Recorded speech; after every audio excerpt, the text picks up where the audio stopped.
naast de barbecue hadden mijn oren nog een andere manier van eten zien, namelijk de hangi.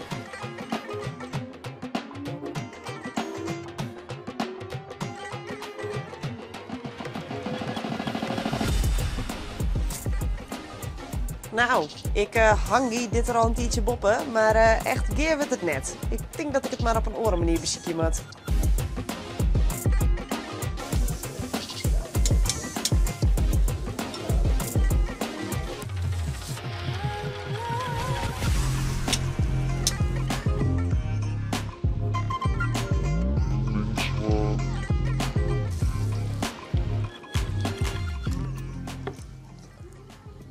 Maar toch ja, is barbecue met je moes ook zo populair. Dit wordt mijn gouden dersje.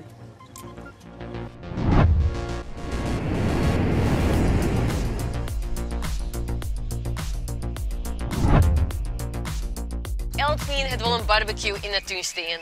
En daarnaast kist op strand en in parken, zoals hier achter mij, ik heb een bierenbarbecues vinden die het eltien gratis gebruiken mij. Maar naast de barbecue hadden mijn oren nog een andere manier van eten zien, namelijk de hangi. Bij een hangi wordt er een kot in de groen groeven en daar gaan een klein hitte steen in die verwarmen binnen door een vuur. Op die steen gaat het eten en dat wordt wij bedutsen met doeken en groen.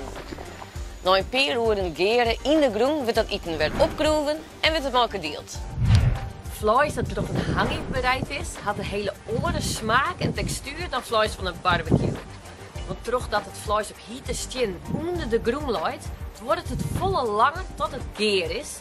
En dat maakt het dat het volle zachter is en een meer iertske smaak heeft. Oh ja, dat is in die wel heel oors als bij u. Je maakt je dus eigenlijk een soort van oven in de groen. Bij een barbecue lijkt het vlees boven het vuur en raakt het vuur het vlees direct aan. En daardoor krijgt het een mooie smokerige smaak en een knapperige boetekant.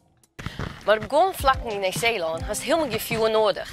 Daar is het wetter zo heet dat het als stoom naar de oervlak komt. We kiezen letterlijk jippels of een ei sierde in het hitte wetter en gewoon maar oor die stam doggen dat ik nog. Of ze bouwen een hangi oers of stoomgat en in plaats van vuur worden de stenen dan verwarmen maar heet wetter. Nou, ik heb ooit zien mijn om en ik ben heel benieuwd dat we gaan worden is in het hitte wetter. Dus je het eindelijk proberen. Oh, perfect. Zie nou. Je moet wel een soort geduld hebben hier voor zo'n hangi, want we zijn een hele dag bezig voordat het vlees geer is. Dus wat dat betreft doe ik volle leven een barbecue. Leuk Saskia, en ik begreep heel goed dat dat lever op een gewone barbecue doet. Ik vreeg je me alleen nog al hoe oren daarop denken. Dus, wat zou je nou dan?